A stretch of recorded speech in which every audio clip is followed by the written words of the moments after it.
Matty Loves Podcast. Matty Loves Podcast.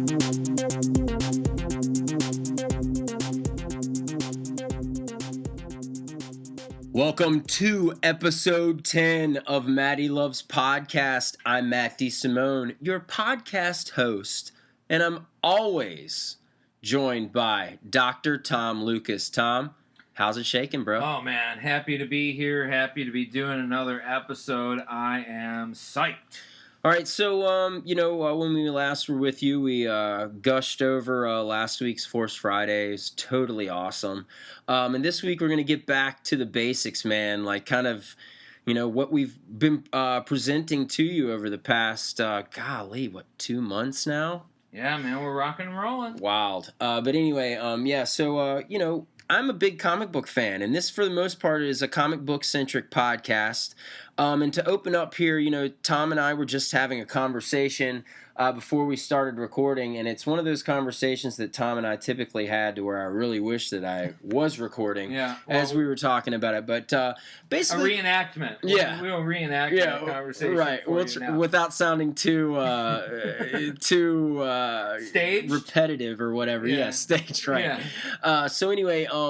Yeah. So we're just going to jump right into it. Sometimes we have segments on here. This podcast is going to be no different. And one of the segments I always enjoy doing, just for the general sake of the fact of giving you guys a little something to read that maybe you haven't read. And it's a little something we like to call, What Are You Reading? What are you reading? I don't know. What are you reading? You have to let me know. All right, Tom, so like the jingle goes, what are you reading? All right, so for those of you who may be new to the show, this is how we like to approach this segment. Okay, so I'm an old dude. I've been reading comics for 40 years or so, and what I like to do is sort of go to my shelf and bring to you guys something that I enjoyed reading. Sometimes it's really old, sometimes it's not all that old at all. But what I brought today was a little gem, the collected trade of the SENTRY. Awesome. All right, so SENTRY's dead now, according to the Marvel universe. Right. But it was a really interesting thing.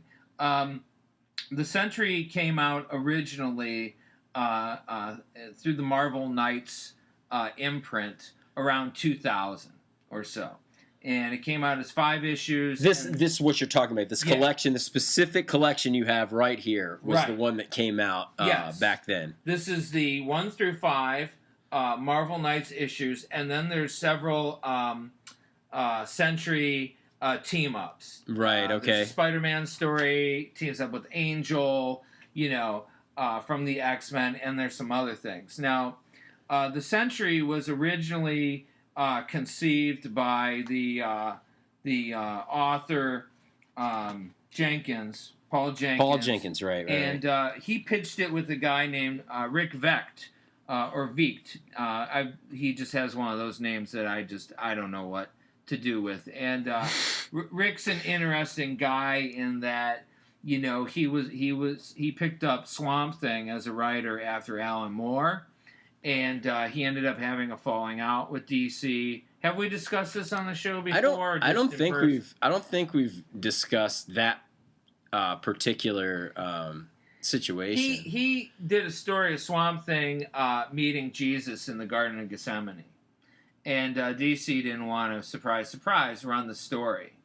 And I get the feeling that Rick is a guy who doesn't play well with others, and his brother was a big underground comics guy, like late hippies, late 60s, 70s, counterculture kind of guy. And I think Rick might just have a little bit too much of that in it. But his revisionist superhero work is some of the best, And revisionist, for those of you who may wonder what I'm talking about, is when we take the superhero genre and apply realism to it.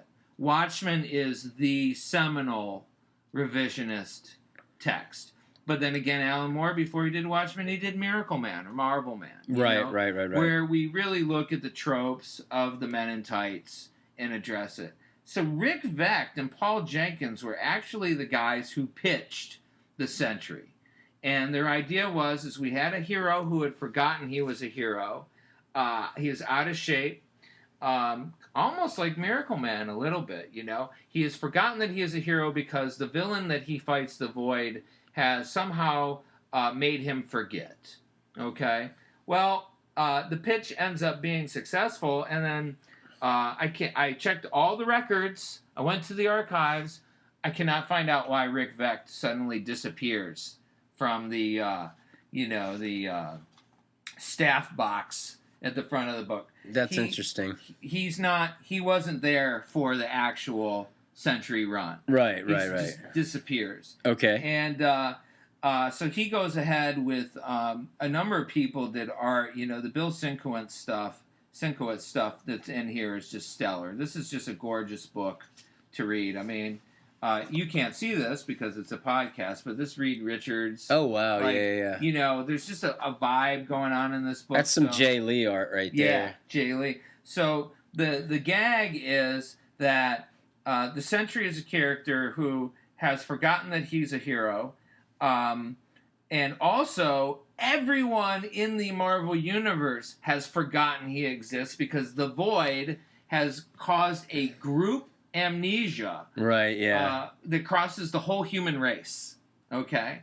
And then the meta part of it was that they said that Marvel itself, as a publisher, had amnesia as well.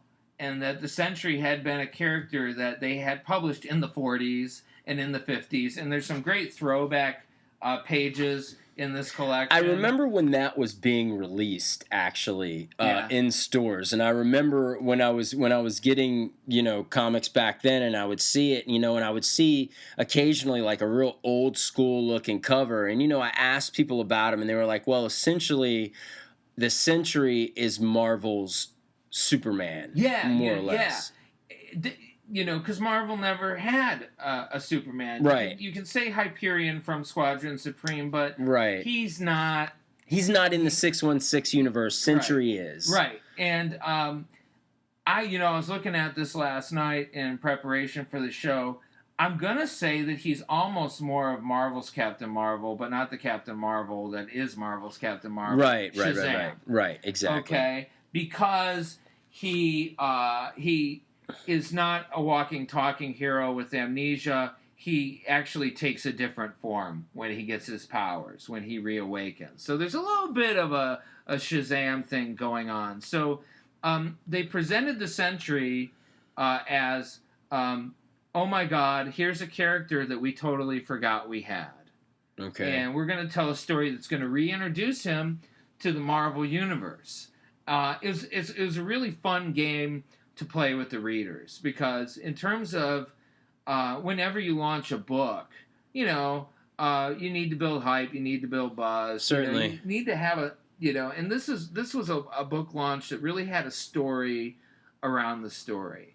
And the Sentry's compelling too because he has a lot of flaws. For as powerful as he is, the Void is just about the scariest thing that Superman could fight, because it kind of can destroy reality. Okay, the Void. Now, I jumped more on to the Sentry in his latter days. Well, they brought him to the Avengers. Right. And if you don't know, Sentry technically no longer exists in the Marvel 616 universe. He was thrown into the sun by Thor at the end of Siege, and that was after the Void had taken over. So my question to you is the Void like Shadow King in X-Men? Is he like an entity, or is the Void like a physical being? The Void is... You've seen the Fifth Element? Have you seen the movie Fifth Element? Multipass. Yeah, Multipass. Evil incarnate. Right, okay. Is a force. It's a voice inside your head. Yes. It's a black cloud that is causing reality to dissolve around you. It's not a dude in a costume poking him in the chest, saying, "I'm the Void, and I'm now going to punch you to death," sort of thing. Right. It's more like the weather. Right. It's more like a terrifying storm. The thing that I always found interesting with the Sentry, just because of how powerful he is and everything, was the fact that he is agoraphobic. Yes. Agoraphobic. Agoraphobic. Yes, he doesn't want to leave his own home. He's afraid to leave the house. So if you're one of the most powerful superheroes, known to man, and you're afraid to leave your house, right? That's insane, man. Yeah, that's something that they play a lot with the character, and especially in this, collected trade, is his mental health. Right. Okay. The Void has crippled him. And he's Superman, who has basically can't leave the house, sort of thing. It's Shazam. He's got superhuman strength, speed, stamina, durability, flight, enhanced senses. He does not have the heat vision or that kind of thing. And you have seen him in the Marvel Universe with the New Avengers, Mighty Avengers, Dark Avengers, Horsemen of Death. There have been versions of him in Age of Apocalypse. Because according to Wikipedia, he's a human mutate. Oh, yeah, interesting. Yeah. Now I know that he was brought back with a few other dead characters like Daken and Banshee and the Grim Reaper in Horsemen of Death. Yeah. Rick Remender's Uncanny Avengers. Oh, okay. I'm sorry. Yeah. Yeah, but that's what they were. Essentially, they were Apocalypse's children's Horsemen of Death, basically. Right.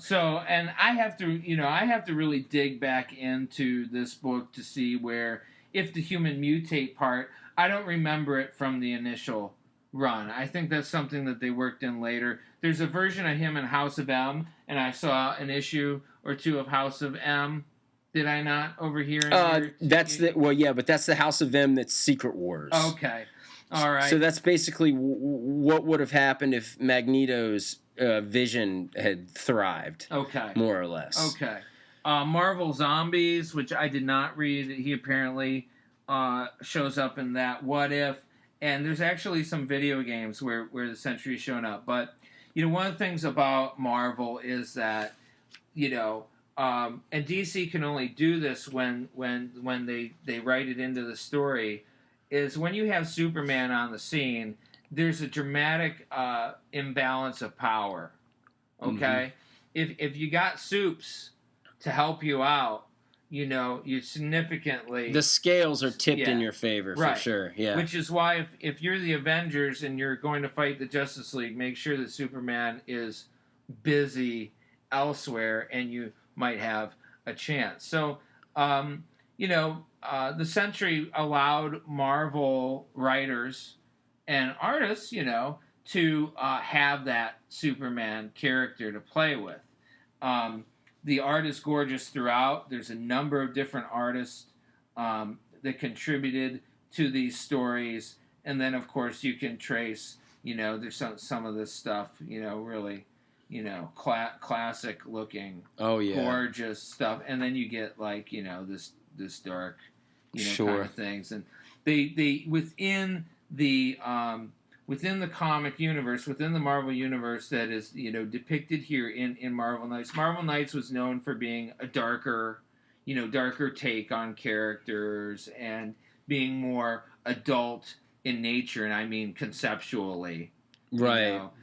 Sort of thing, addressing things like mental illness and fears and things that you don't do, in a regular lineup sort of book. So anyway, for anybody who may have missed this or would really like to see essentially an approach to the Superman character that's tied into, because he had in the Marvel universe, there's they talk about, he was a published comic book character within the Marvel universe. So, Reed Richards could go down the street and pick up his original name, it was like the Guardsman. I forget what it is, but Peter Parker could have an issue of the Sentry on his shelf. Okay. Okay. Right. So there's a meta thing going on, but unlike meta people like, say, Grant Morrison, it's a lot cleaner and a lot more straightforward. Easier to understand. Yeah. There's no dream logic going on. So, easy to find, and it's encouraged me to go back and maybe investigate some of the other Marvel Knights stories.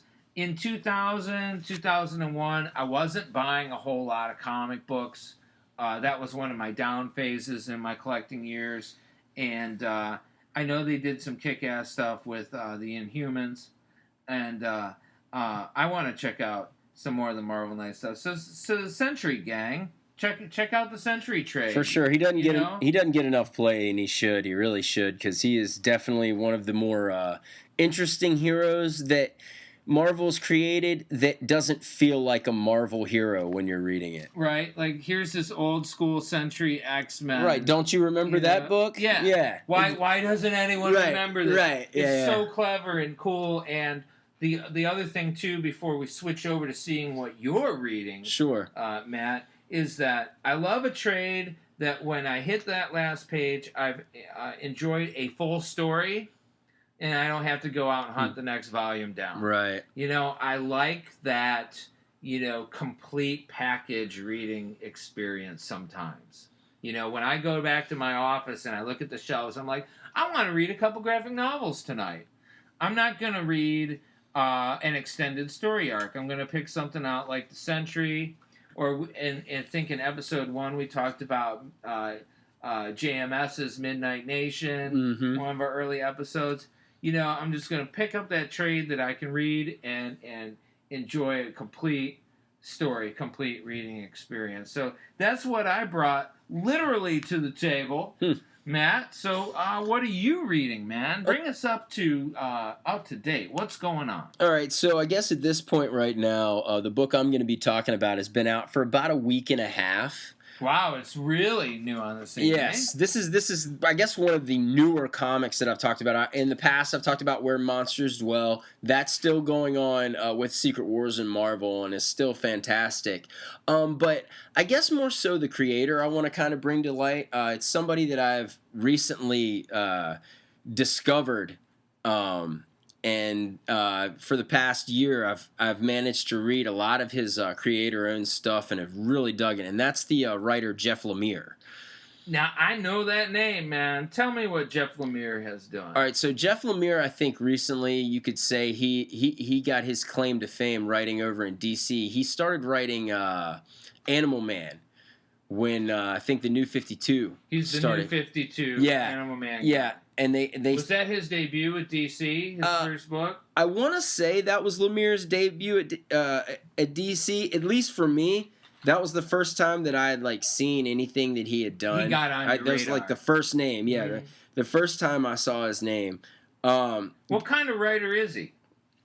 Yeah, that's a really good question. I mean, he writes a bunch of different stuff. You've heard Sweet Tooth before, right? Yeah. Okay. So, is he a character-driven guy? Is he a continuity lore guy? No. Is he an action guy? I think he's more of a character-driven guy, and it really, really plays out well in the very first issue of Plutona. Plutona, which what is that about? Was released by Image Comics. Of course. Yeah, right. If there's anything badass and new and fresh nowadays, Image is putting it out. We're going to tell you this time and time again. Image is where it's at, man. For sure. Now. Yeah, definitely. I mean, you can't beat their pricing. You can't beat their stories.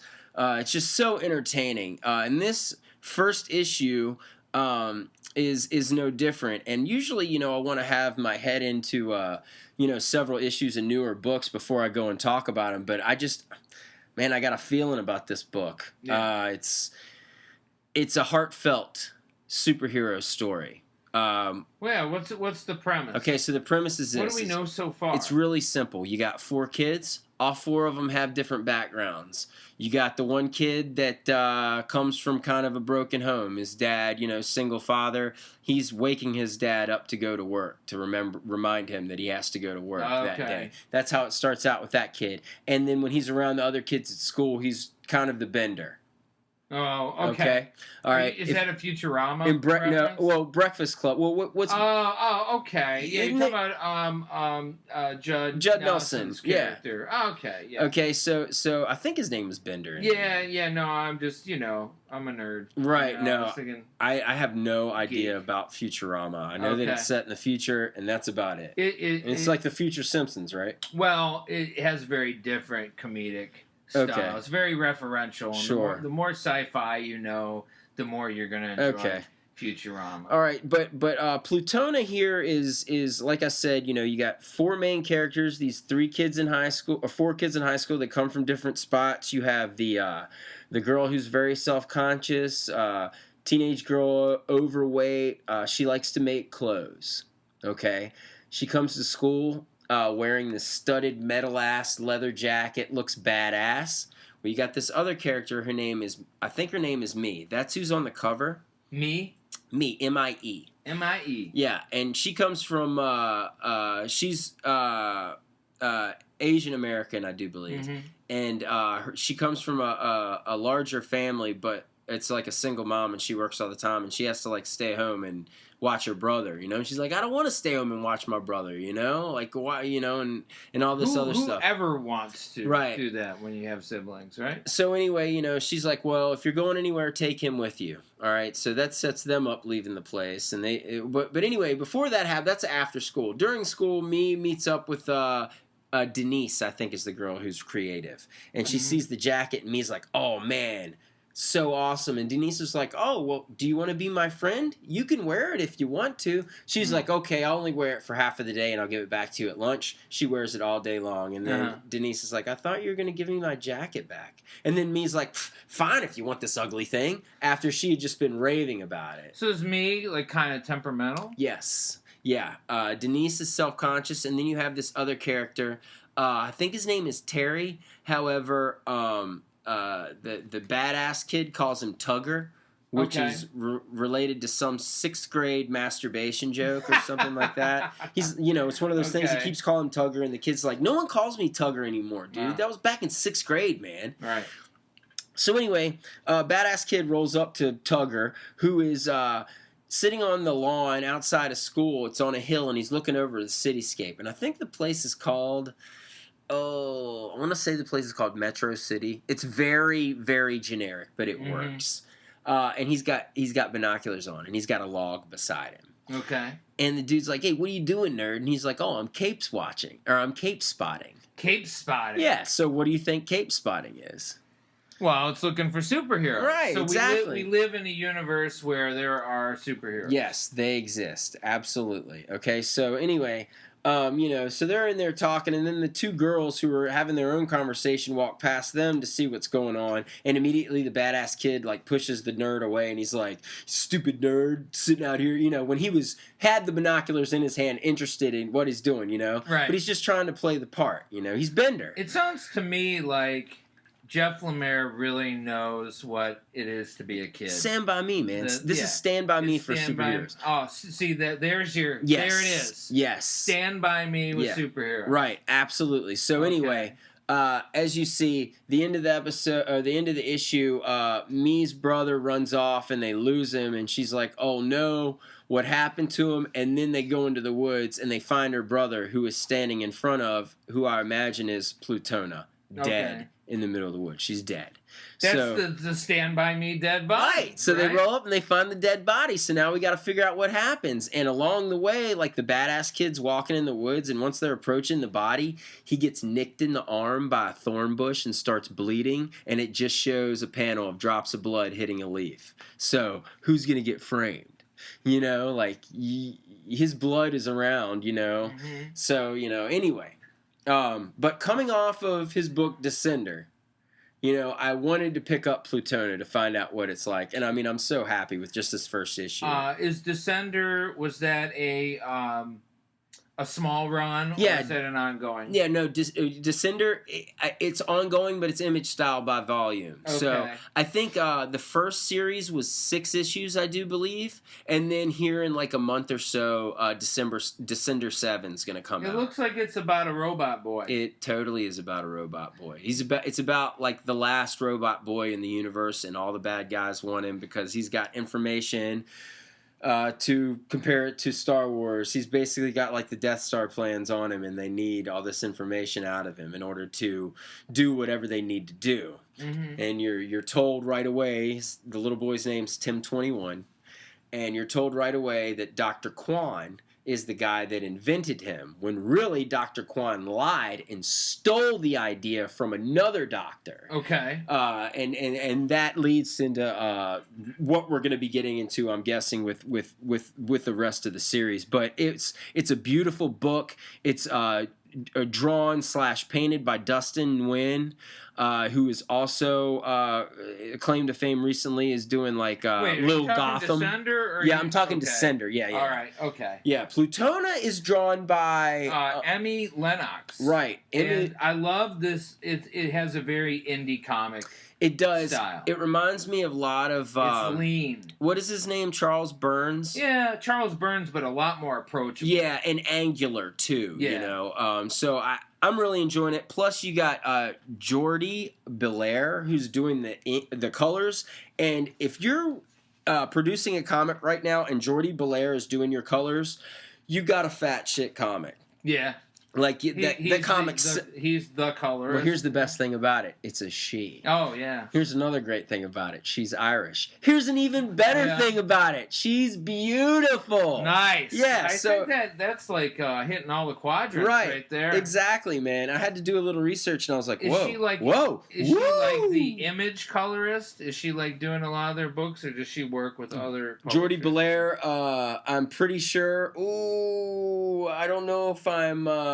Being 100% accurate. I think she's done some Invincible. I know for a fact Invincible, the colors. She was doing. She did the colors for Moon Knight. The newest Moon Knight series with Ellis, and then and who took over from Ellis? I want to say Colin Bunn did, but I could be mistaken. But I think it was Bunn. I think a couple writers gave it a shot before they ended the series. I'm really excited for Ellis taking on Karnak. Warren Ellis is going to do an Inhumans book. It's going to be focused on Karnak. Name me 5 Inhumans. Well, I got that one. You got Karnak. And then there's the Blue Bolt. Black Bolt. That's right? 2. Black and Blue. Who's his wife? Medusa. Okay, that's 3. And Jawbreaker. What's the name? Lockjaw. Lockjaw. And who is Medusa's, I think, cousin or Black Bolt's sister? One of the two. Is it Kevin?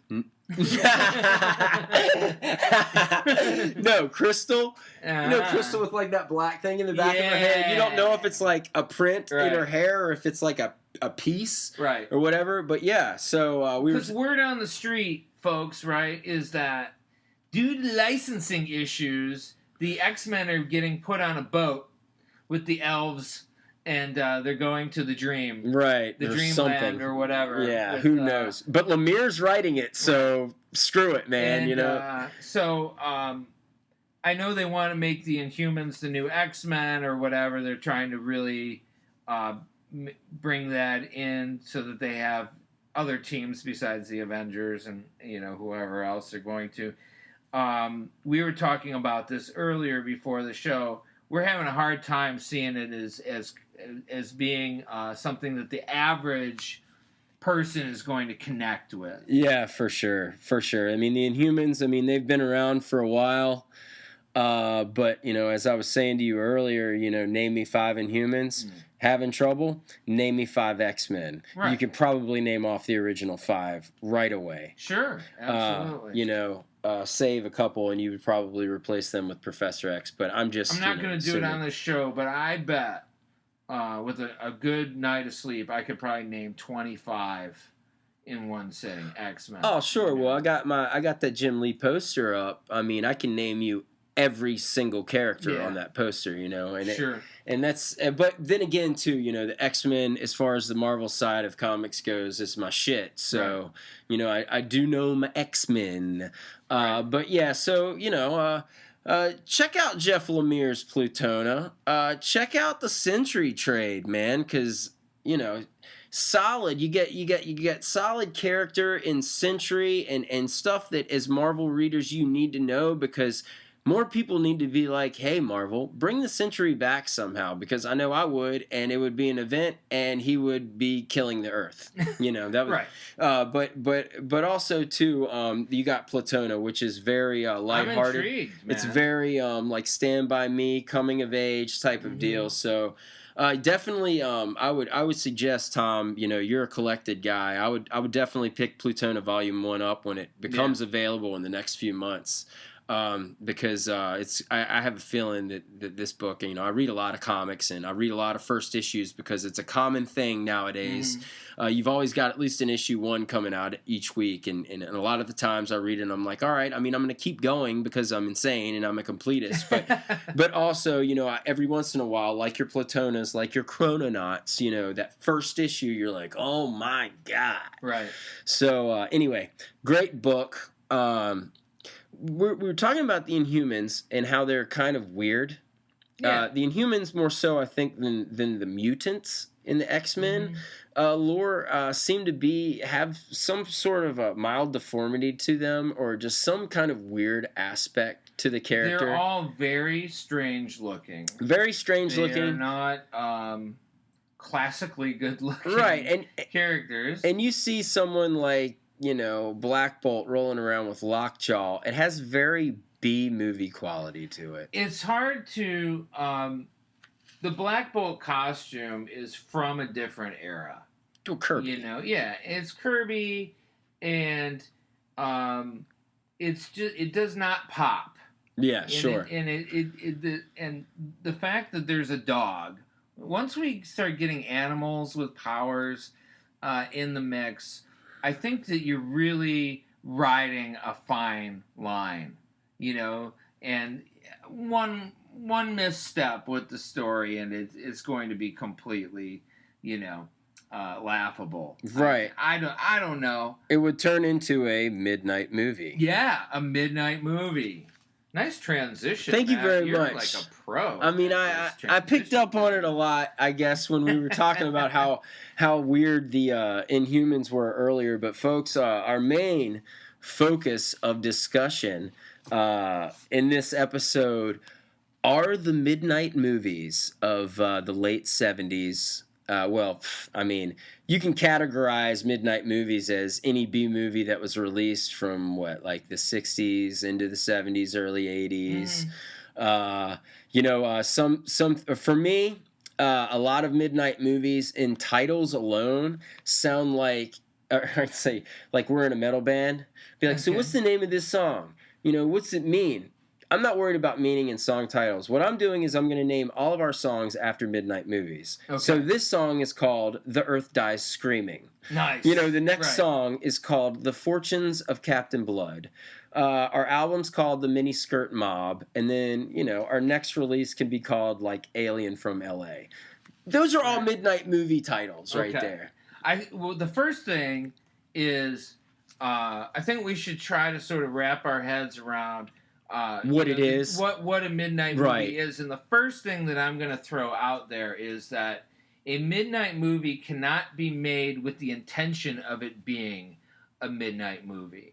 Yeah, but that was like Grindhouse. Grindhouse was good, but Grindhouse was made. You're talking about the Tarantino and Rodriguez. It was a tribute or whatever. And the fact is that.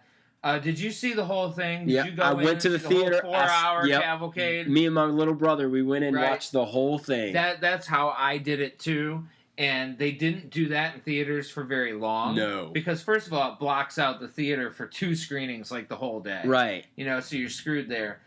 The fake movie trailers that played in the whole package were better than the films. Yeah. Totally don't. Those were the ones. Yeah, don't. Those are the ones that I actually wanted to see. And they were directed too by, like, you know, like I think Don't was directed by Oh, is it Eli Roth? No. That was Thanksgiving. Yeah. No, that was directed by Simon Pegg and Ant-Man here. Oh, Edgar Wright. Edgar Wright. You know? Yes. So, you know, the Midnight movie is about having a particular kind of experience. And it's not something that you can go out and say, hey, we're going to manufacture the next great cult movie.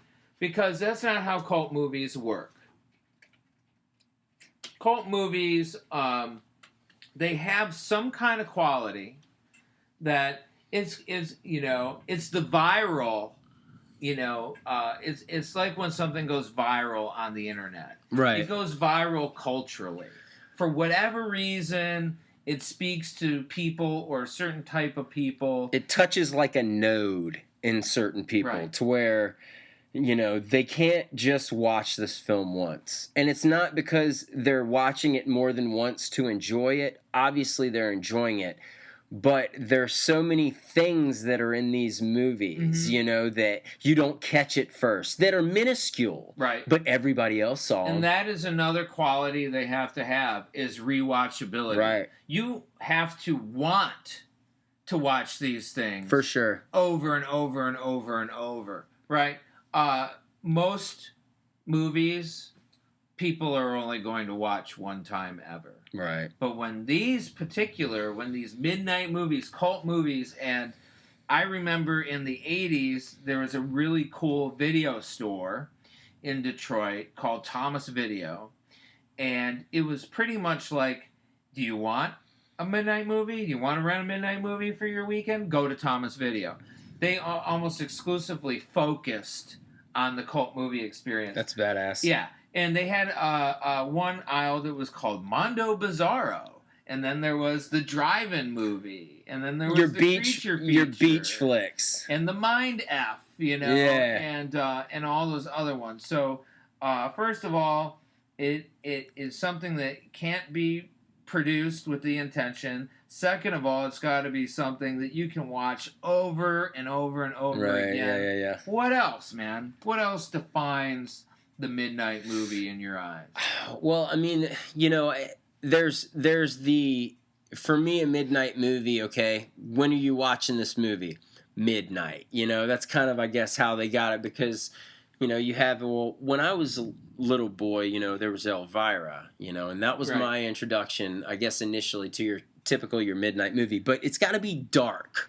Right. There's got to be a dark element to it. There's got to be some sort of perilous element to it. If it's not that, then it's one of those teeny bopping, like beach blanket bingo type. It's got to be something that you can't be watching while you eat Fruit Loops at 10 in the morning. Absolutely not. Yeah. Eating eggs. It's got to almost feel, sometimes I think, a little wrong. Right, you know? So for that's why sure. you're doing it under the cover of night. And also, too, like people like us, right? When it's midnight or 1 in the morning or whatever, that's when you want to be the most disturbed. Sure. You know, by what you're watching. That's when you know, I'm not gonna watch Batman Brave and the Bold at 1 in the morning. No. You know, no. That's my Fruit Loops watching. No. You know, you're gonna watch Rocky Horror Picture Show. Rocky Horror Picture Show, at 1 in the which morning. is the midnight movie by which all others will be judged until the end of time. It's the definitive midnight movie. Right. For sure. Well, okay, so Tom, you found a website. I did. Prior to this, that kind of basically breaks down the midnight movie. The best way. The subgenres of the subgenre known as the midnight movie. Right. So all you geeks out there, this is going to be fine. Right. Yeah. So if you want to sort of, this is like a good primer, a good starter list. So I found an article from a website called Critic Wire. It's written by a guy named Matt Singer, and it's not a new article. It's written in May of 2012. And what he had done is he had surveyed the readers of the site. He said, okay, list me, you know, your favorite or the best, you know, midnight movies. And from that, he was able to pull down the categories. All right. So I'm going to throw out the categories, and then I think we're going to talk about the end all be all. Sure. We're going to talk about the picture show. So, category 1 is the Mind F, right? the movie that screws your head up, plays tricks on you. And the examples they give there is the early David Lynch film Eraserhead, which is a ridiculously screwed up film. Right, but if you're into like filmmaking, I think that is definitely a go-to. I mean, that's a Criterion film. It is. You know, David Lynch was really a student of the 60s avant-garde filmmakers, and a lot of what was done at that time, which was all indie film, by the way. Right, yeah. You know, David Lynch really he brought a lot of that stuff into his filmmaking. This article also lists Donnie Darko. I don't know how much of a mind F Donnie Darko really is. Donnie Darko, I own the film. Yeah. I think that Donnie Darko is one of those films to where, you know, your creator kind of maybe had dealt with some of those issues. But it was also one of those things to where, pardon my French, it was, how can I fuck with these people? Right. You know? Now, Eraserhead was a film that when I was a kid, a teenager, somebody said, "Oh, guys, see Eraserhead? It's so cool. It's so messed up, man." It took me about 3 sittings to actually get through it. Yeah. The baby scene, right, is so disturbing that I bailed twice before I was able to power through. Huh. It really got So that's kind of like your Halloween, like my Halloween for you, but in a totally different aspect. You weren't scared, you were just disturbed. Yeah, it really got to me. And in fact, I'd say we're not talking our Netflix picks right now. That's not this segment, but there's a film called Hard to Be a God that's on Netflix right now that is really hard to watch. Huh.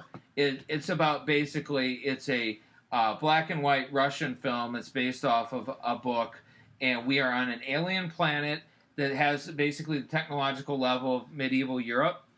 But there are aliens, future humans, they're technologically very powerful, that are embedded in this culture, trying to get it to push forward socially and technologically, but there's a religious inquisition that's squashing all science. Yeah, so it's like all for naught, basically. But visually it's hard to get through because there are a lot of disturbing and grotesque sequences. Because one of the things that they do is they have this firm belief that fecal matter, rubbing it on your skin will make you feel better. There's a lot of plague and health issues in this world. And that's why. Yes! Hard to be a god. Plus, it's Russian. Okay. Category 2 is movies that simulate taking drugs. Okay. And the article lists Easy Rider and Altered States. I'd put in Fear and Loathing in Las Vegas. I put Train Spotting in there. Train Spotting. Half Baked. Half Baked. Half Baked is in the next category, according to them. Oh. Which is movies that encourage. Oh, right. Do drugs. Yeah. Yeah. Oh, for sure. Half Baked when I was, that made a lot of things look real cool when I was 18 years old. Drug comedy, for sure. Cheech and Chong flicks. Those are cult. Those are cult films. Nice Dreams. Yeah, man. I dispute the listing of 2001: A Space Odyssey as a film that encourages drug taking. What? How is that? Yeah. When do they take drugs in that movie? The end sequence has kind of a acid trip feel. I would almost put that in category 2. Yeah. All right. Category 4: So Bad It's Good. All right. So Bad It's Good. Plan 9 from Outer Space. Attack of the 50-Foot Woman. Attack of the 50-Foot Woman. And for a more contemporary example, The Room. Have you ever watched The Room? No, I haven't. After the show, look into it. Okay. Let me guess where it takes place. Yeah, that's right. Yeah, it is something that is doing a midnight movie circuit. Okay. The filmmaker, director, and main actor in the film is infamous for saying such sweeping, egotistical statements in the media. He's a true character. Where the man begins and the character. Or where the character begins, the man stops, all that, impossible to tell with this guy. Right. The Room. 5, quotable comedies. Okay. Blazing Saddles. Blazing Saddles, yes. Spaceballs. Mel Brooks movies, period. Mel Brooks movies, Young Frankenstein, National Lampoon's Animal House, okay, and Monty Python and the Holy Grail are the two big ones that they list here. Totally. Ace Ventura, Pet Detective, that goes there. Now, the next category I don't agree with at all is nostalgia acts. Nostalgia act? What do you mean? What is it? Movies that, like Ghostbusters, okay? Ghostbusters or Raiders of the Lost Ark or something like that, a film that you can watch over and over and over and over and over, which was one of our criteria, right?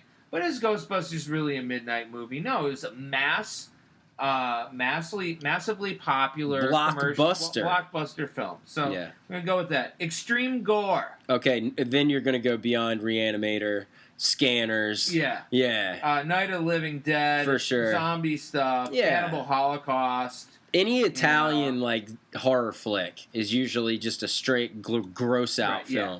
Texas Chainsaw Massacre. Dead Alive. Dead Alive. Oh, what a great movie Dead Alive is. Total midnight movie. Yep. Right? Shock Tactics. Here we're talking about like Pink Flamingos and the John Waters stuff. Okay. Divine. Yeah. Right. You know, that kind of thing. And then they use you ever see Todd Browning's Freaks? No. He's the guy who directed the original Dracula with Bela Lugosi. Okay. It was the film he did after Dracula because they're like, hey, Todd, you totally kicked ass with Dracula. What do you want to do next? He says, I want to do one about circus freaks and their secret culture. Okay? He used real circus freaks. The most recent season of American Horror Story. Used one of them? Yes. Okay. And was also paying homage to Todd Browning's Freaks. Okay. It kind of ruined his career because it was not something people wanted to see. You know, everyone wanted to see Dracula. Dracula was a huge film. Now, are we talking about Jack Palance Dracula?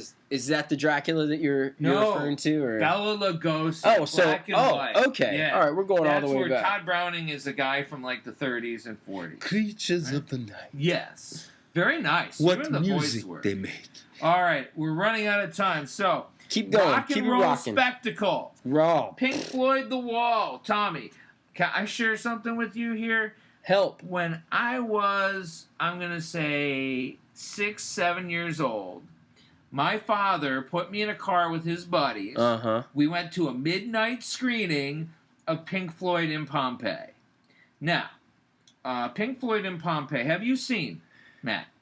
Is that the one where they build the wall and knock it down? No, that was the wall. Yeah, that is the wall. Yeah, right. No, Pink Floyd in Pompeii was their first... Is this mid-'80s?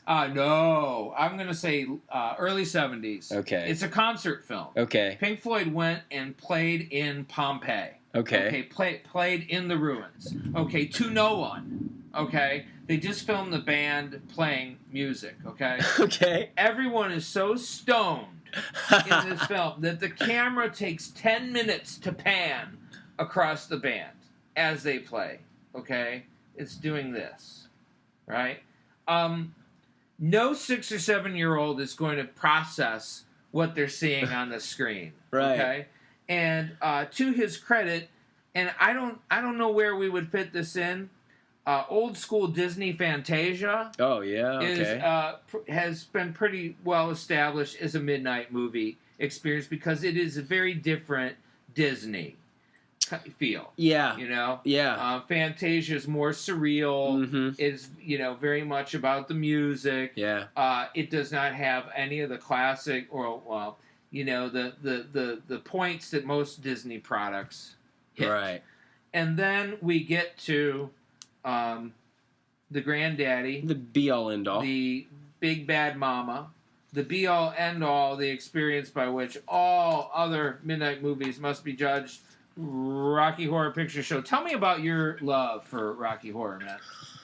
Well, it's weird. I've and just to let you guys know, it's pretty much just because of my recent experience in Rocky Horror, just kind of somehow coming back into my life, that we're doing this podcast based on talking about midnight movies. But when I was early teenager, like I was saying to you earlier, I think it was around 1995, they did the 20-year revival, and they had a special on Fox. They showed the movie. Yeah. And, one of the things about Rocky Horror is audience participation. Right. You yell things back at the screen. There's certain times where you have to say, do things, you dance, you throw things, all that. Did the Fox special, didn't they have, like, cues or things? What they did was... What did they do? They showed the movie in its entirety, but when they would break to a commercial, they would show you, like, what they did at the revival with the live performance while the movie was playing. Gotcha. And, obviously, one main thing, about Rocky Horror, for me, as we were going through the categories of Midnight Movies, if you run through them all, it has every single one of those elements in this one film. Right. Every one of those 9 or however many we previously listed. The mindfuck, simulate, and encourage drug taking so bad it's good, quotable, extreme gore, it's shock tactics, and rock and roll spectacle. It's Matthew, all there. You are a genius. It is all there. It is all there. The ultimate world building film, one of them for me. I mean, it's all encapsulated in this one castle, and there's so much shit going on, that you have to sit back and talk and be like, wow. It has all of these elements, and it does all this different stuff. I mean, obviously there was the shock value when it first came out. A lot of your movie reviewers back in the mid-'70s who were in their, mid to late 40s, and been doing it for a while, they go and they see this shit and they're like, what in the hell is going on? Right? But then you have those creative minds back then that were looking for that one thing that would help them drive to create characters and create story and have it just be not as it seems sometimes, and it be totally as it seems sometimes, but at the end of it all have a message that it wants to give. And that's what Rocky Horror did for a lot of those creators. What is the message, you think? Don't dream it. Be it. Be it. Right? Period. And it should be noted that it's the film, it's a rock and roll musical, right? Yes. And it is the film version of a live show. Yes. Right? It was as a live show. At the Roxy in L.A. Mm-hmm. And I don't know if it started at the Roxy in L.A. I think it started, well, obviously it was in London first. Right. Moved to L.A. And to this point, after doing some research and watching interviews, watching a Tim Curry interview is great. Yeah. A, because he doesn't do a lot of them. Mm-hmm. And B, he doesn't talk about Rocky Horror that much, but when he does, you see why he doesn't talk about it. He played Frankenfurter for, I want to go ahead and say at least 3 years on a nightly basis before he started filming the movie. Okay. So by the time they got to LA, he said that some days he'd have to kind of like get himself into Tim and a worn shoe, right? Wasn't that? It was kind of like the Heath Ledger Joker thing, man. He started kind of like, it was like, Rocky, like all the time, walking around in fishnets, right? And a boa and things like that. Hey guys, want to come in my apartment and see what's on the slab? Right. Like it was, he started kind of just was losing himself, exactly. Now, can you tell me if the audience participation existed in the live show? Well, I found this out. Okay, so one of the guys that either became a name in the industry or became a name in the theater industry was a really big fan of the show when he was younger. And he's like a big-time producer now. And he was the first one that started yelling back at the screen. Really? Yeah. Okay. One guy started it, and then it kind of just sort of became a thing.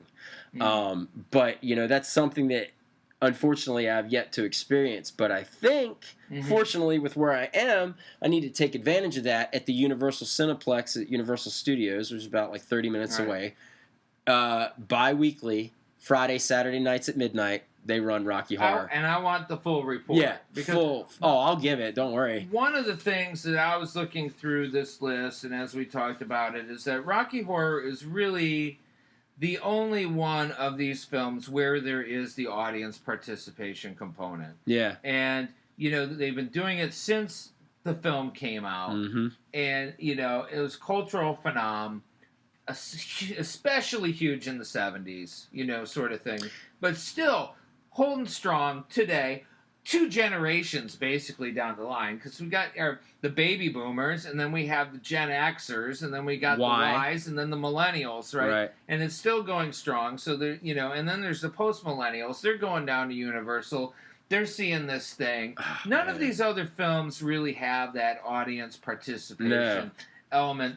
And that is, again, something that happens organically. But I don't think you force it. And as far as like the androgyny goes, man, for me, watching a film like Rocky Horror, just compared to like dramas and shit that I've watched, man, this film is probably the most androgynous film I've ever seen in my life. And I think for being 15 years old when I first saw it, I was just like, what is going on here, Because initially I'm like, is it a man? Is it a woman? No, it's a man. But what is happening here with all this?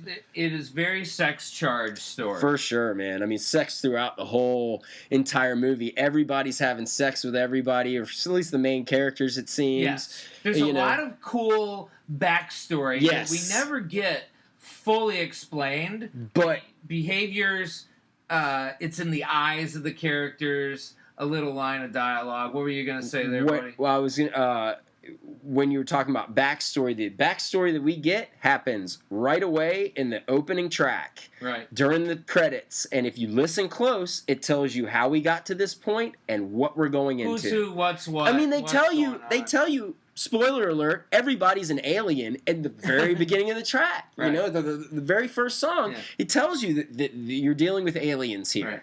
It's not what you seem or what you think. And then you go into it and you like kind of just totally forget about it, man. And another thing, too, that this film is, it's a musical at its base. And every single musical in the history of musicals, I grew up a big fan of theater. I was in theater arts and everything in high school, and in almost every single great musical, that first number that involves a lot of characters, that's gonna get you. You got Little Shop of Horrors. Sure. Downtown where the lights are bright. That whole opening track. The first song, Skid Row. Down on Skid Row. The first song has to just kill. It has to kill. It has to. Phantom of the Opera, man. Music of the night. Right away. Get you. So many. I mean, the list goes on and on. But just like Rocky Horror Picture Show with There's a Light over at Frankenstein. Yeah. Over at Frankenstein's play. Yeah, whatever. That song, that opening track, you get Brad and Janet. They open it. Then you get Riff Raff, who's all alone in the castle. And so there's that Universal Monsters thing. Oh, too, it's Frankenstein. It's the story of Frankenstein. The old school. So not only is it the Midnight movie, but it's actually, really playing up some of those other things that creep people out at the drive-in, back in the 50s, and the kind of stories you told at night to freak yourself out, and all that kind of stuff. And one thing that we absolutely would be remiss if we didn't mention is the sexiness of the young Susan Sarandon? Dear Lord. Oh my gosh. What a body on that woman. What a just everything, man. Like her character Janet in that movie, like if you're a 17 when she breaks bad? Dude, if you're a 17-year-old dude and you meet a girl like Janet, man, that is like a dream come true. Especially if you meet her after all this stuff happened. I mean, I think you want to be there right when she turns too, because that's when you're going to get the full force. Hey, we're a couple of robust guys here on the show, man, and we just got to call it. Susan Sarandon, I honor you. Yeah, no doubt. She's in my beauty to this day, for sure. And man, in this movie, you are gorgeousness and gorgeosity. All the women are beautiful. Yeah, I mean, the film's filled with beautiful people. Sexy movie. It's all beautiful. Magenta, Columbia. Oh, so good. So get to the theater, Matt. I will. throw that toast, throw that rice, put that newspaper over your head. Call Janet a slut a couple times. And Brad an asshole or whatever it is. Right. And then when you get that done, we are going to take a couple minutes on the show to debrief. Yeah. Because got to find out, man. That's the missing piece. You know the film well. You know the music. And out. Yeah, I know the music really well too. You need to have that true in the moment experience with a talented troupe. Acting out stuff. They have to be. Man, you're gonna come back transformed. Right. Guarantee. All right, so yeah, I mean that's gonna wrap up our discussion here for another episode of Matty Loves Podcast. But before we go, just want to take a couple minutes here for something we haven't done, and I think that this kind of it's not really a solid feature yet. No, it's not a solid feature. We did it like right away, but kind of playing into what we were talking about, the theme of Rocky Horror Picture Show being, don't dream it, be it. Right. As kind of like also in a sense of being, knowing who you are as a person. Your father always instilled helpful advice to you, as you've told me in the past, and you've shared a little bit of it here on the podcast. But to close, we're going to do a little thing that I like to call Tom's Words to Live By. Out there in the atmosphere, the elders often question why. Sit back and be well, my friends. It's Tom's Words to Live By. Well, all right, gang. So, my dad was, he was a wild guy. He was a thoughtful guy. He was a smart guy. And he was a guy who definitely knew who he was in the scope of the world. And he imparted various tidbits of wisdom to me over the years. And he was never one to belabor the topic. He would say what it was, and then he'd leave it with you. Right. One of the things that he taught me, and it has definitely informed how I've lived my life, and it was pretty simple. And he said, Tom, everyone has to have an operating philosophy. You have to have a code to live by. He didn't tell me that it had to be good or evil or anything in between, but what he told me is that you have to figure out what your personal philosophy is on life, and the sooner the better. Because as you go forward in life, you will constantly be baffled and troubled by the things that life throws you, the situations you get into. Do I do this? Do I do that? Mm-hmm. What do I do? Right. If you have a code, then you don't go through that kind of hand-wringing. You respond to whatever it is with your code. Honor among thieves. Right. Always do the next right thing, whatever it is. And that's how you're able to get through life without being an indecisive, worried, fearful mess. So that is from my my long gone but loved father to the world listening to this podcast right now, is have a code to live by and stick with it. That's right. Find your true north. Find your true north. Yes. Absolutely. All right. Well, I couldn't have ended that a better way. So this is going to wrap up episode 10. Oh, man, have we got some stuff ahead for the rest of September. It is the greatest month ever invented, in my opinion.